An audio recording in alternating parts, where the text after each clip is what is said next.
Hello and welcome to the Corner Flag, a weekly football podcast that is just missing club football at this point. Please, we want it back.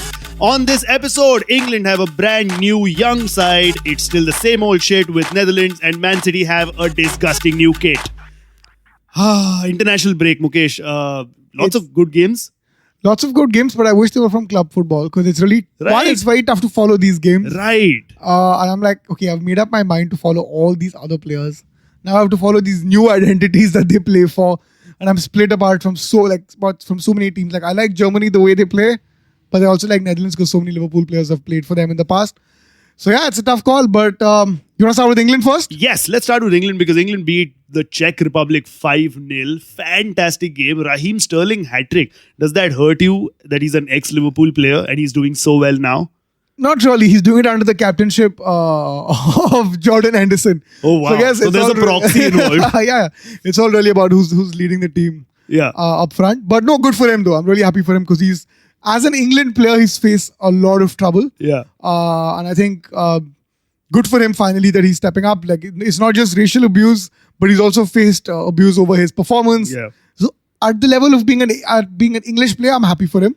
Yeah. As an ex-Liverpool player, I think that's another debate. We'll talk about it when we get back to club football. Just quickly mentioning Jordan Henderson, there's a headline that I read. So Southgate said he makes others play well. I thought that was just fucking hilarious because, well, obviously everybody else in the English court is saying, अगर ये खेल सकता है तो हम सब Messi है.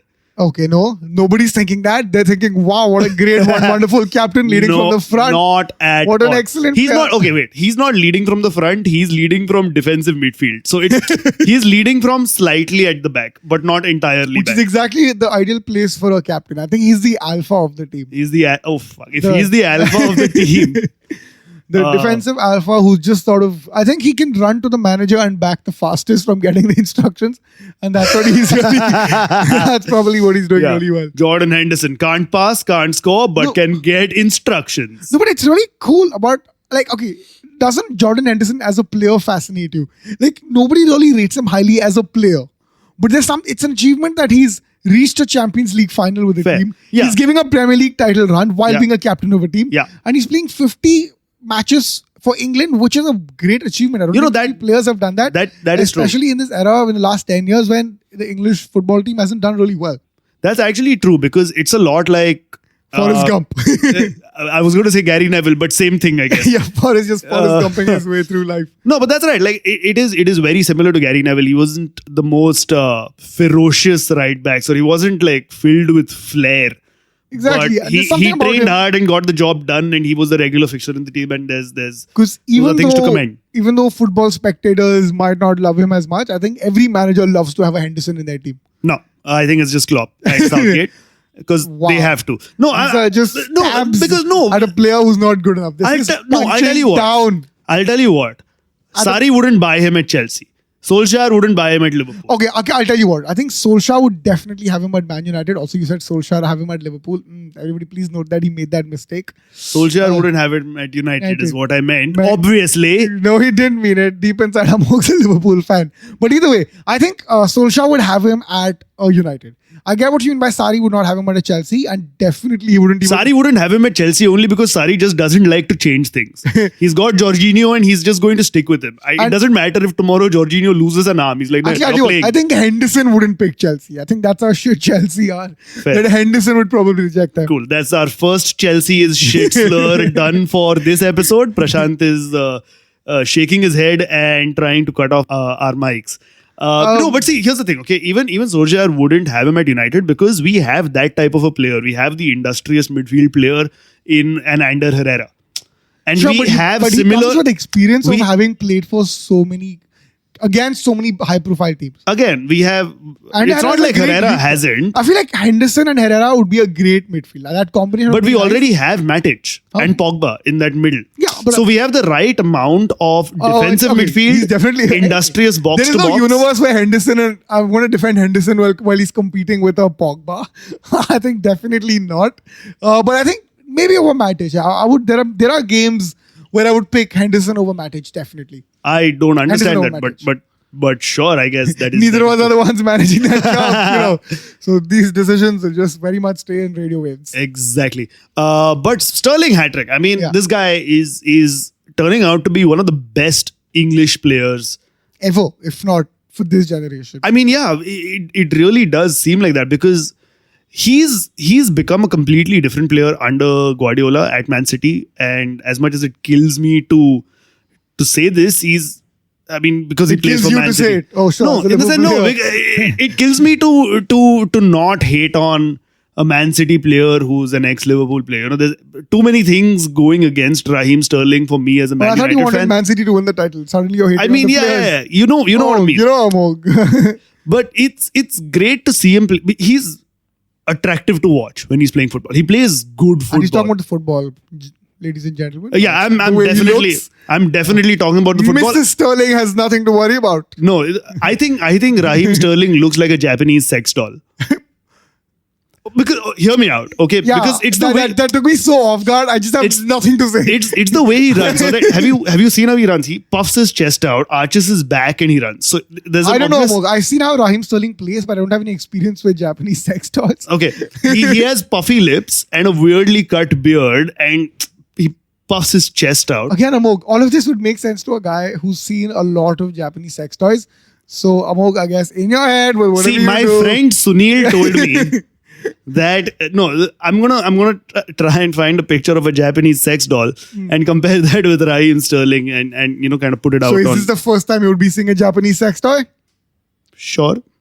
But yeah, Now you trap he's become such Yeah. a creative force in this England team, and I love the fact that this England team now has somebody like.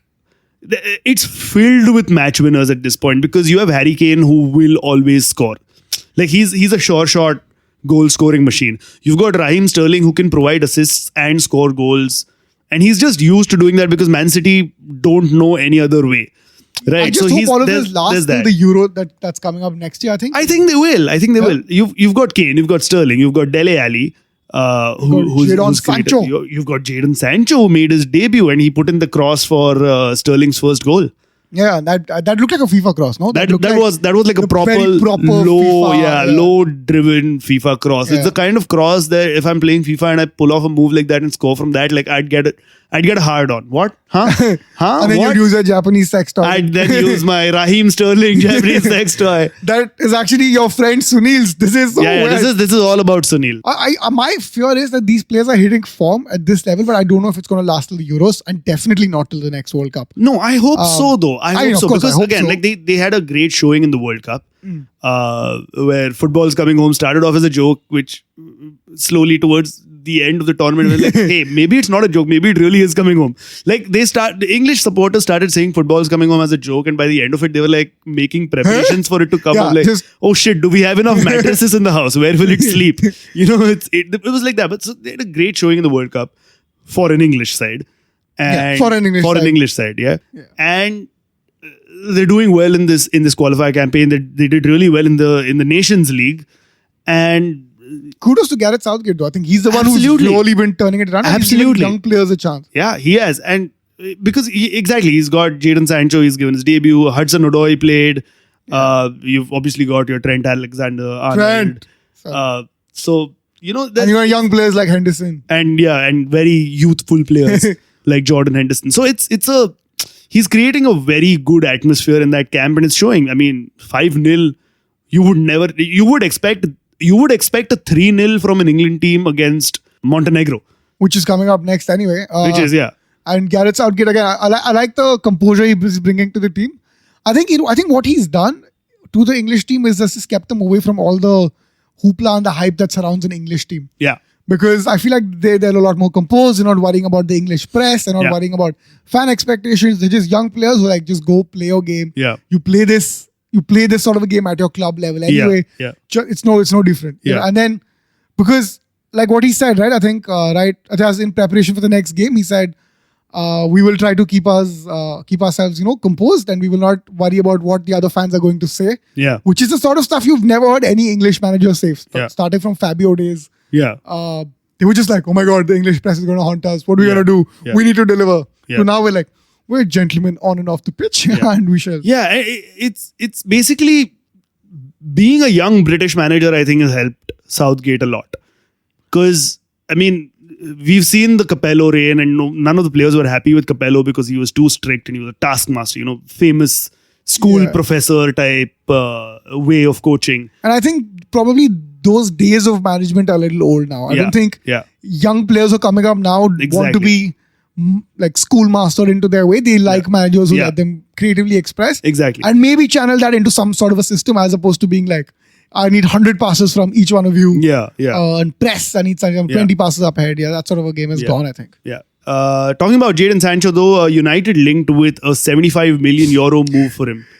Yeah, who else is United have been in links with? Gareth Bale. And how long has that been going on That's been going on for a while, yeah. But, I mean, I think the recent reports are that the United, the delegation has met Sancho's agents in Germany.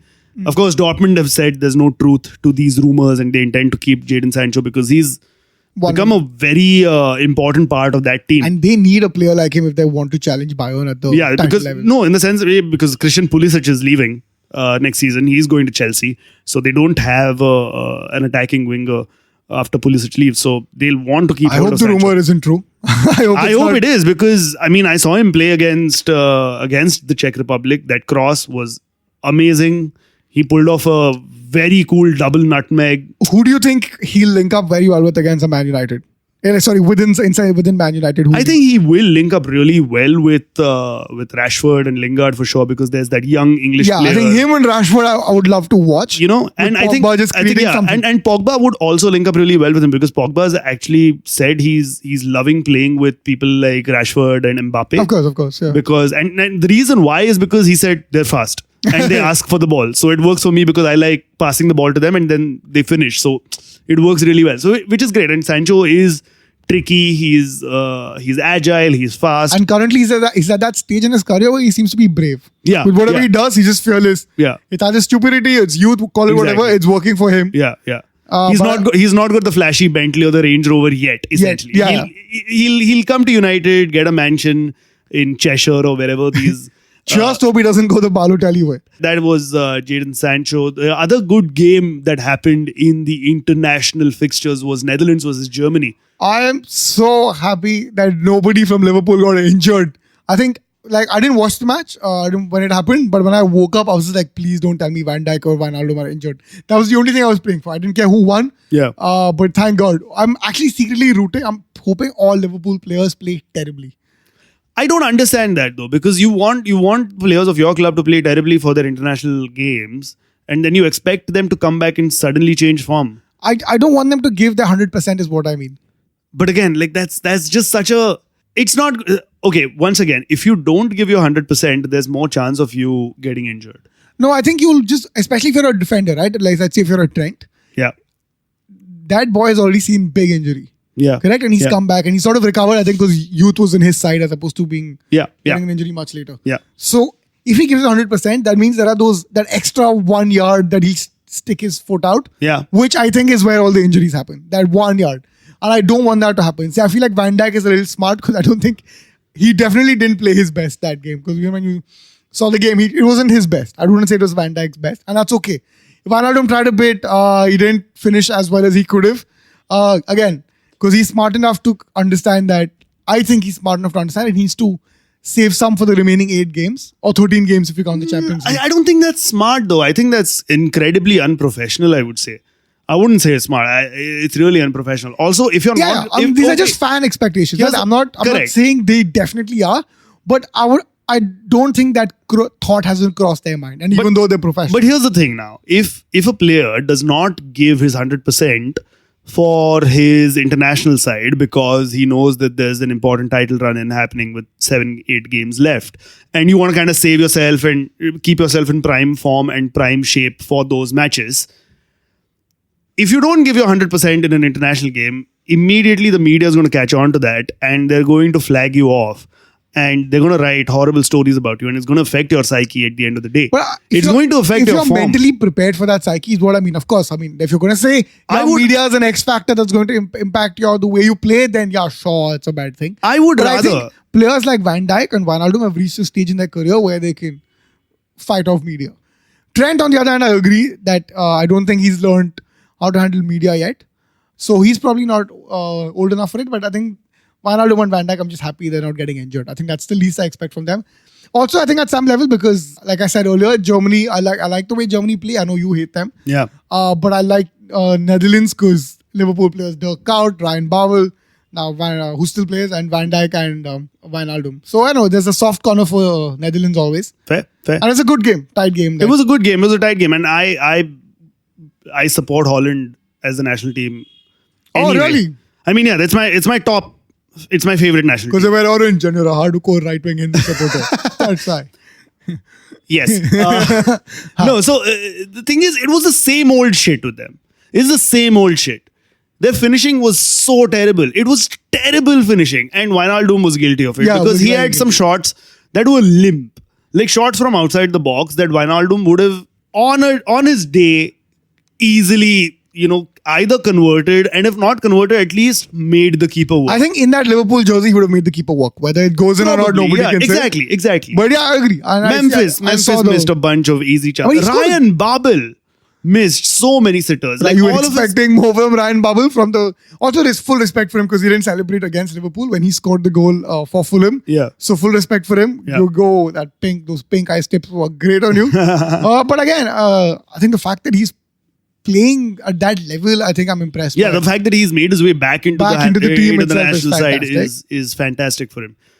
But just terrible. Like Babel almost made sure that the target for him was Neuer.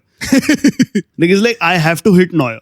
No, also how awkward was that captain handshake between Van Dijk and Neuer? Because they just met, I think, a week or two back when Liverpool thrashed Bayern.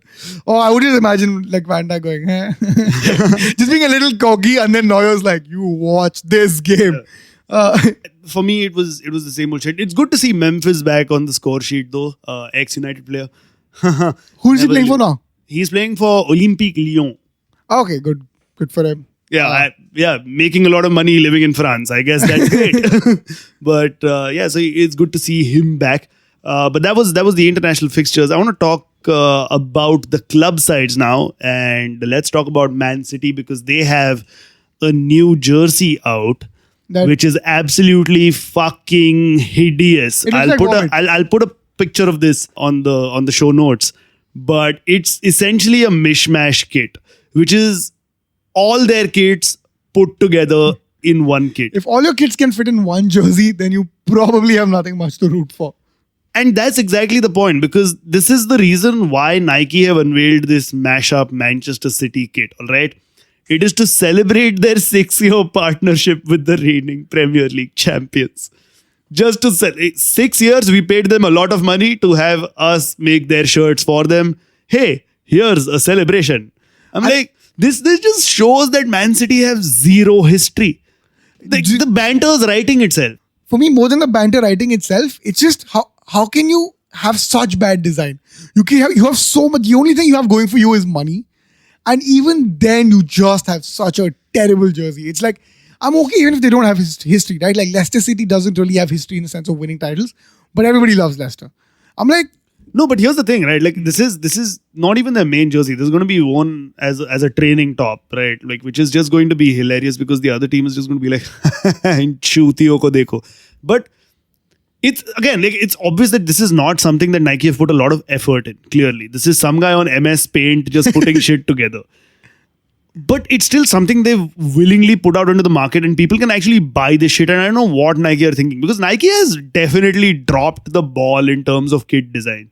That Tottenham Hotspur jersey this season is atrocious. It's terrible. Or they're going hyper millennial. Like, you know what I mean? You know how millennials love flashy, like even clothes are woke because it's extremely flashy. Yeah. I feel like they're trying to do that with jerseys, just attract a new generation of football fans who are probably disinterested because otherwise I don't see, like you said, I don't see why this is passing off. Yeah. I was like, for example, when United parted ways with Nike as their shirt sponsor and went to Adidas, I was really unhappy because I prefer Nike over Adidas. I've never liked Adidas apparel. But honestly, Adidas United shirts have been really good. Like No, they're making United has been having a good bunch of jerseys, right? Exactly. And the thing is, I'm glad that Nike are not with United anymore because I know that the United jerseys would have been shit. They'd be like red and just like one bright purple. Something Just really unnecessary. So it's ridiculous, right? Like I don't know what they're doing. Of course, next year Man City are going to Puma. Oh, wow. That's good. That'd be nice because I love the Puma logo and I think that's always Yeah. be nice And to so the big shirt news in football is that Man City is going to Puma next year and Arsenal is going to Adidas next year. You know what I love? That you follow the shirt news and that's something I've never considered. I love football and I kits. genuinely mean it out of respect because I feel like fuck, I've never even thought about stuff like No, that. and What's of course Liverpool. favorite jersey of all time for your club? Oh, for me, it's the Liverpool jersey from, I think it was from last year. It had this real shade of red and also a little bit of a collar, but not too much. Yeah. That was for me. It was a classy kit. I remember that. Classy kit. That was my favorite Liverpool jersey. Yeah. But and my worst kit was also like, I think a year before that, which is like very bright red, full round neck. And I'm like, no, this is something out of like the 18th century. My favorite kit was the 2007-2008 Champions League winning kit, which was just plain red with like a white stripe down the back. Oh, Classy. I remember that. It was classy. It was simple Favorite and classy. jersey from another team, from a Premier League rival team. From a Premier League rival team. I mean, okay, have you been following the jerseys? I mean, yeah, Okay, like- favorite jersey of all time, go. Of all time, I don't know, but I really... From another club, of course. I love the Dortmund jerseys. I love Dortmund jerseys are the nice, AS Roma jerseys. Yes. Oh, because Very minimalistic. my favorite is actually the O2 Gunners maroon jersey. Oh, yes. That's my favorite of all time. It looked... And it's it one of those looked things killer. I'm like, damn it. At some point, I want Liverpool to try that maroon out. At Yeah. least as a away jersey, because that looks so good. right? That shade of maroon was really nice. And That's something similar to Roma. It was to commemorate the 100 years of Highbury.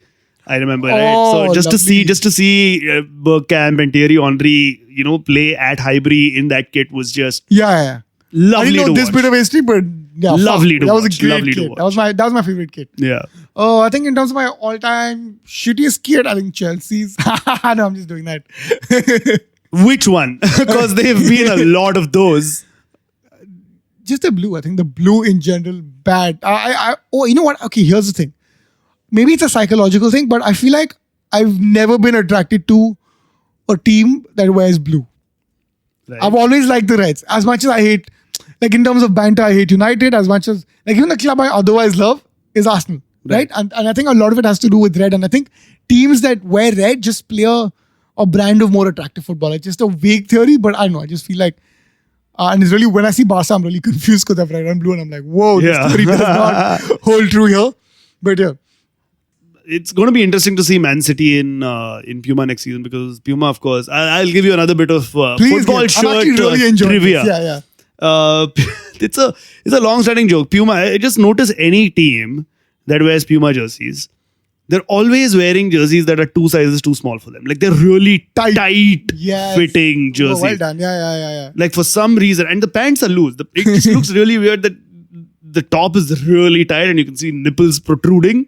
They look like those jerseys from those black and white days of football. Yeah. Where the shorts were very baggy, but Yeah. then the full sleeve t-shirts and tight t-shirts. Yeah. It's almost like, how they wear the undershirts. Yeah, it looks like an It's undershirt. essentially Exactly. It looks like an undershirt. Like they just forgot to. They just printed the club logo and the sponsor on the undershirt. Fuck it, yeah. Why you want to pay for a jersey? Just use this. Or like even they didn't expect that they'll one day be playing for like such high, designing jerseys for such good clubs. Yeah. I find it weird that Liverpool is with New Balance right now because that's a sportswear brand that was relatively unknown for the longest time. Sure, if they're designing good jerseys, why not? Yeah.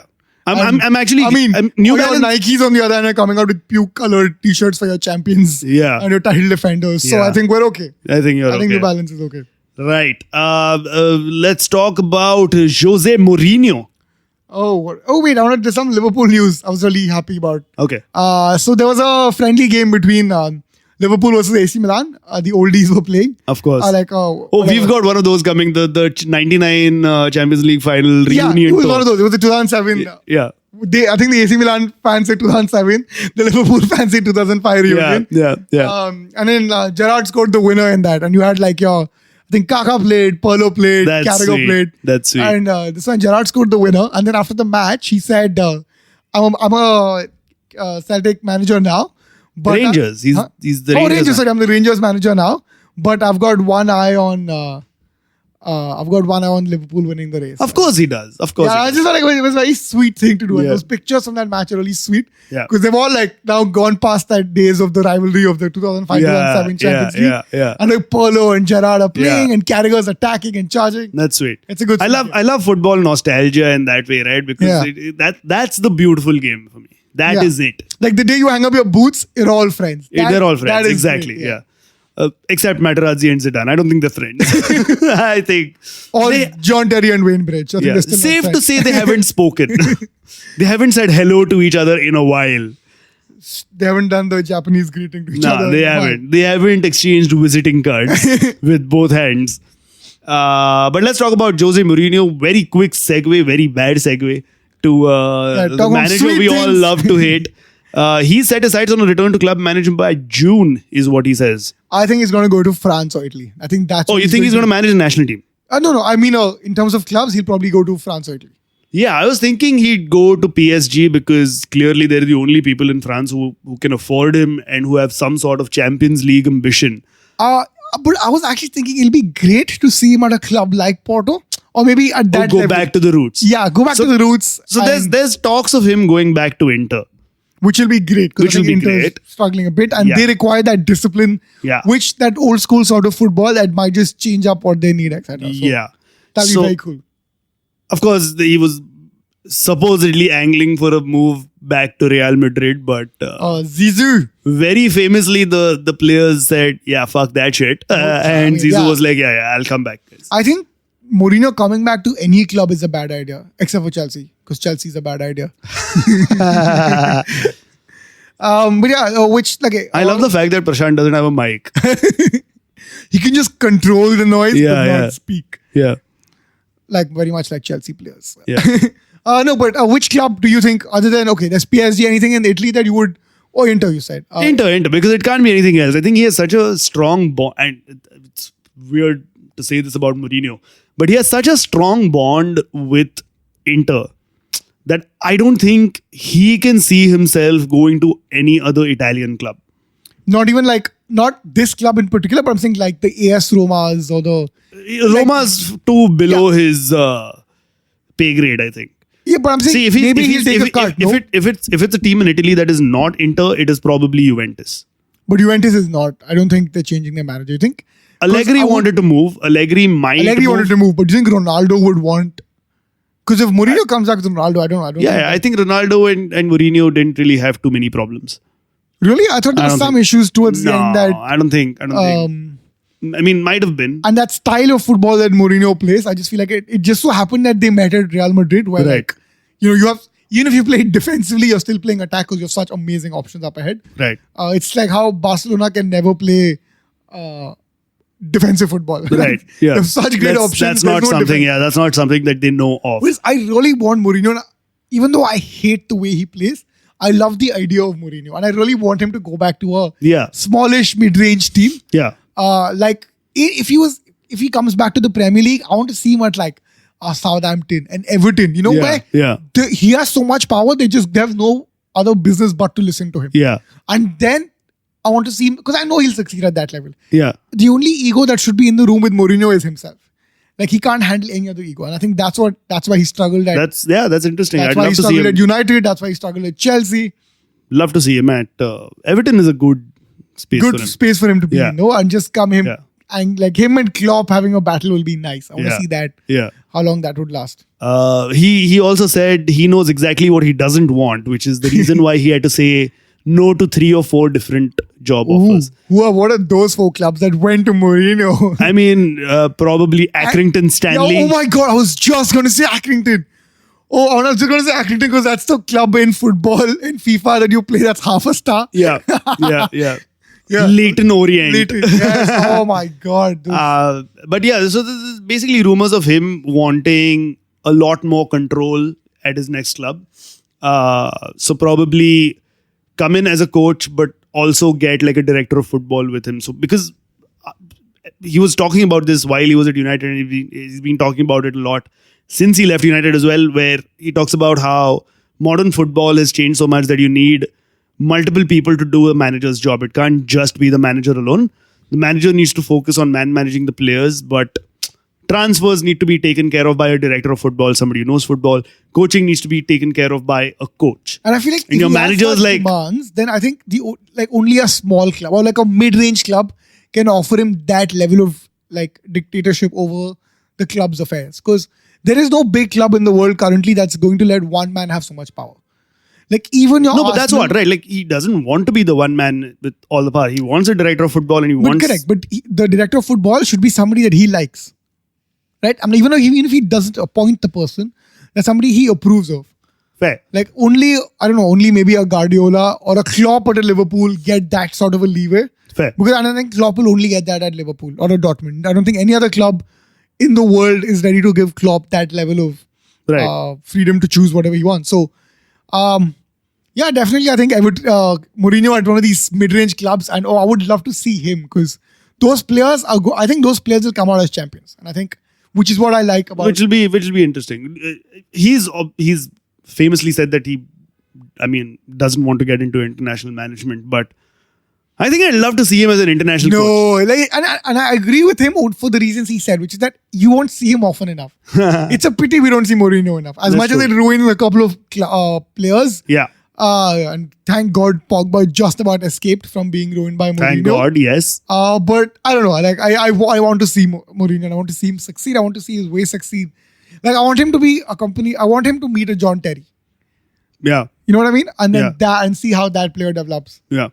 Another piece of news that I want to talk about is Thibaut Courtois has said he's still one of the best, even if the Spanish press wants to kill him. And what happens to Real Madrid? This is basically after he essentially gave away a goal in Belgium's last match. So I don't understand. I mean, say it's the Karius ghost. It's the ghost of Karius that's hanging around. Fair enough. I mean, see, the thing is, he went to Real Madrid. He was a guaranteed starter at Chelsea. Yeah. Okay. He was doing really well at Chelsea. And Chelsea were doing really well. Czech, so I think. And yeah, it was a big gesture on behalf of big Chelsea. gesture, and he was performing really solidly for Chelsea, and then he decided to go to Real Madrid. Because why wouldn't you? I mean, it's Real Madrid at the end of the day. You take that offer. But now, after Zidane has come back, his first match in charge, Zidane put Keylor Navas back in goal. So, Courtois is now dropped to the bench. And that's not the Real Madrid bench is not a good place to be for the Belgium number one keeper. Number one keeper and somebody he's seen some stuff. Like, he's a great fucking keeper. Yeah. He has a good resume. Yeah, he does. To put it in very simple office words is that he has a great resume. Exactly. And to not have the confidence of your new manager, I think he's going to move out. And I feel like he's going to have to settle for a smaller club. It'll probably be something in Italy or France that'll... I think how for both of us, Italy and France is where exactly the rejects. I wouldn't be surprised if he went to Juventus, because Juventus right now have Szczesny in goal, who's not world class. But is making do. He's making do, right? Because Szczesny is what will come in place of Buffon. So I think they need somebody at the level of Buffon to fill the boots and to fill the void. Yeah. And to match Ronaldo's attacking capacity. Yeah. So that's, I feel very strong. I'm calm because I train well and play well. It was a small mistake, but that's the life of a goalkeeper. Ooh, that hurts. Oh, like I can see the hurt in that. But statement. Full props to him, man. Like, it takes a lot of balls to go out into the media and say, after a mistake like that, to go out and say, I'm still one of the world's best. Like, that takes real balls, and I respect him for that. I don't know. I feel like it's an act of bravery. I would have just rather have him say, admit the mistake, move on from it, and then just be amazing in the next game. Then shut the press up. Exactly. Because now what he's done is that he says I'm the best in the world. That means he has to... One of the best. One of the best in the world. And I mean, there's that extra pressure of having to live up to his words in the media. And that's, like you said, it's another variable that he's just put on himself. And if he had just done none of that and just said, okay, I did a mistake. Wait, like every football player, I have the next game. It was not my first game. It's not going to be my last game. I want to do better. And that's it. Then that's just a much cleaner way of exiting this mess. Because now it's something that's going to get dragged on, right? Because he let a goal in. He's not in favor with the manager at his actual club. I don't know. I'm not in favor of, but I think I prefer players who are media shy as opposed to who are Like the only person who should be talking for me is the manager. Basically, you're going to run a dictatorship if you ever get to football management. Yeah, for बात सिर्फ मैं करेगा. Exactly. Or Milner, because Milner is amazing with the press. So Yeah, I think you would probably sign James Milner for your team just to talk to press. he'll be my PR manager. And on that note, it is time to end this episode because there's really not much to talk about. There's no club football happening, guys. Yeah, guys. It sucks, but it will be back next week, and as will we. And up until then, please give a shout out to Prashant Soni, who has produced this podcast and designed our artwork. You can find him on Instagram and on Twitter. You can find Mukesh on Instagram at Mukesh Manjunath. and you can find him on Twitter at Muk the Gol, as in asterisk the Gol. You can find me on Instagram at Amogh and Mukesh, on Twitter at Amogh and Mukesh, and on Facebook at Amogh and Mukesh Comedy. And that's because his name is Amogh, guys. What are you expecting now? इसे कहते हैं flip. Do not forget to write us a review and rate us on Apple Podcasts or wherever you get your podcasts from. Spread the word, spread the joy, watch football. See you next Tuesday. Bye, guys. Lovers.